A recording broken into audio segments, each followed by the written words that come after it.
G'day and welcome back to the Weedy Garden.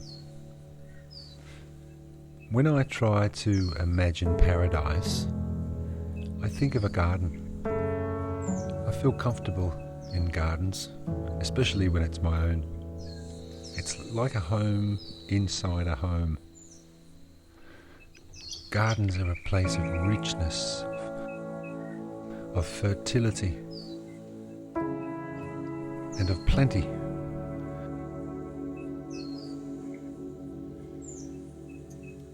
You can enjoy them with all your senses. The warmth of the sun,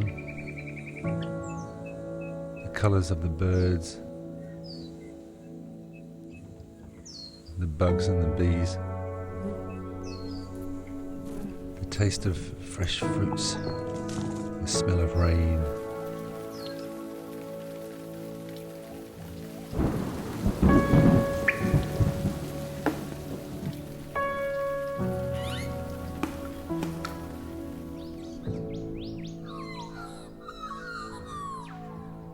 And the birds. There's always an orchestra of birds from sun up to sundown every day.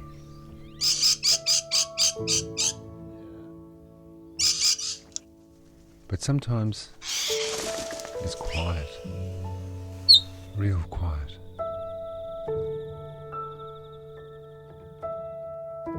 And now and then I'll see a mouse dart past, or a lonely caterpillar that's munching away on something delicious in my garden.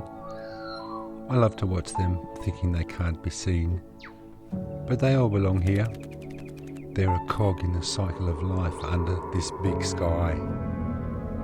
Without them, life would be boring in paradise.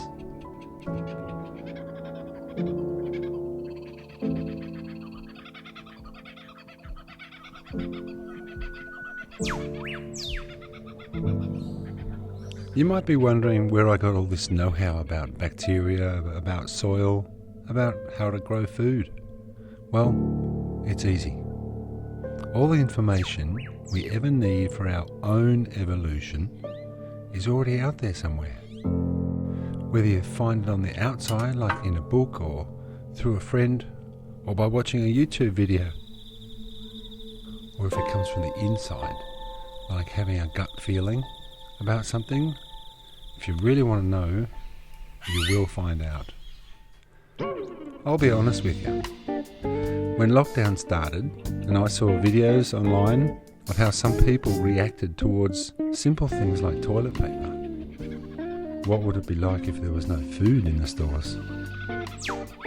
At that moment, all the energy and creativity that I had ever used on my photography, I turned into a quest on how to grow food.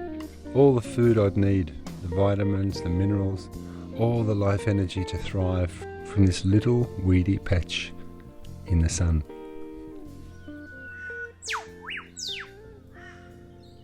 One thing that I wanted to do was to find out how to do it without needing to go to the shop to buy plant food, fertilizer. So while I was building these garden beds and trying to find a place to buy seeds, I visited a friend of mine. His name's Ben. He's the same guy that showed me how to breed the bacteria I have brewing in my bacteria drum. So he told me how he uses these effective microorganisms to make his own plant food at home, basically totally free. Turns out these microorganisms are very, very effective. So, if you want to make some of this almost free organic homemade plant food, you'll need a few 20-litre buckets. I'd get 3. No bucket, make that 4. Then you'll need some different stuff to chuck in it. I use seaweed. Seaweed, that's your nitrogen and your trace minerals. Nitrogen's good for greens, for growing. Things like lettuce, spinach, silver beet, anything that has a leaf that you want to eat. They love nitrogen. It's also really good for everything to get them growing, to get them going in the beginning when they want to reach up for the sun and open their roots in the soil. Comfrey, same goes for comfrey. Nitrogen and trace minerals like seaweed. But I like to give my plants a bit of diversity so they don't get bored with the same food all the time. And then you've got chicken poo.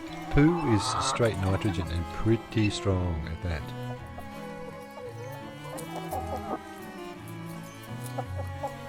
And bananas. Bananas are P and K. Okay? Well, P stands for phosphorus and K stands for potassium on the periodic table. This mix is good for all your root edibles and fruits like potatoes, carrots, tomatoes, beans, peas, broccoli, anything that flowers, fruits, or has roots which you want to eat. Start off with the nitrogen mix them up a bit, and when your plant starts to flower and fruit, you switch to this one, the PK. It makes the fruit bigger, okay? Throwing a bit of ash around these plants is also really good. It helps make them bigger. Not the leaves, but the fruit. Time to pluck this big one. Ooh, look at it. Look at the size of it. It's beautiful. Just pluck some. If you want another source of nitrogen because you can't find a chicken, then set up a pea bucket in your garden, somewhere the neighbour can't see you. This will give you a bunch of ammonia and trace minerals, all the stuff that you didn't use yesterday. When the bacteria have done their thing in here, it'll be nitrogen for sure, pure plant food.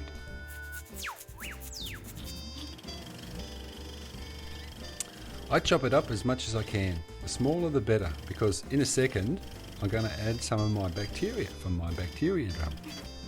Considering bacteria have very tiny mouths, it makes it easier for them to eat. It decomposes quicker.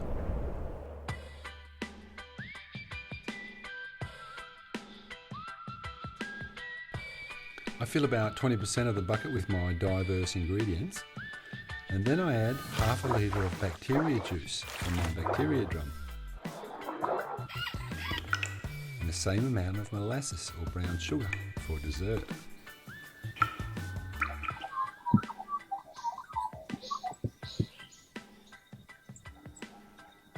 And then I fill it up with water.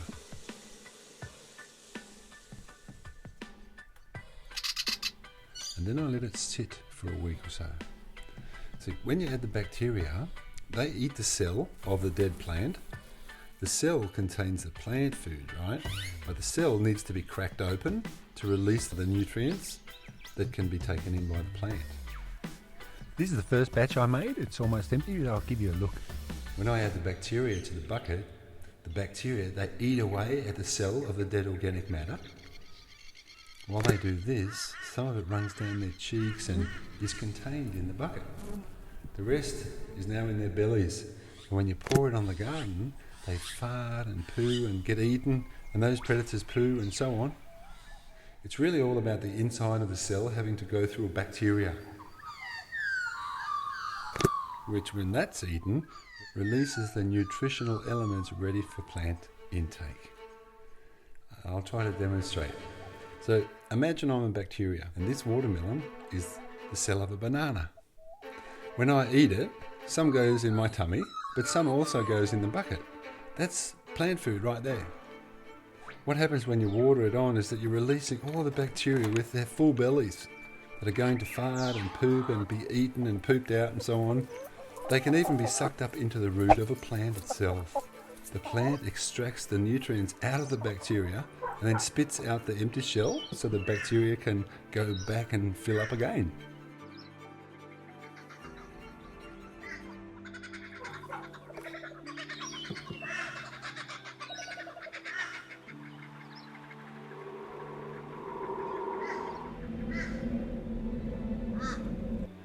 So that's that. Let it sit for a week or so and let the bacteria multiply. I think they double every 20 minutes or so if the conditions are good. Keep it in the shade, out of the sun. I use about 100 millilitres in a 9 litre watering can and use it once a week or so. Smells good. Make sure all your water is rainwater from a creek or from a lake. Don't use water that's got chlorine in it. I think chlorine will kill your effective microorganisms in there. After a week or so, it will start to look like a horror movie on top, but that's okay. A bit of a stir, so the bottom goes down the top and the top goes down the bottom. When you use it, give it a good stir before you take from it. So, that's my little patch of paradise. I hope it inspires you to get back out into the garden, to connect, to enjoy, to make your own slice of paradise. It's real simple. Hope you enjoyed the video. Hope you learned something. Beautiful, healthy, happy plants. Have a nice day and I'll catch you later. This big one. Look at the size of it. It's beautiful.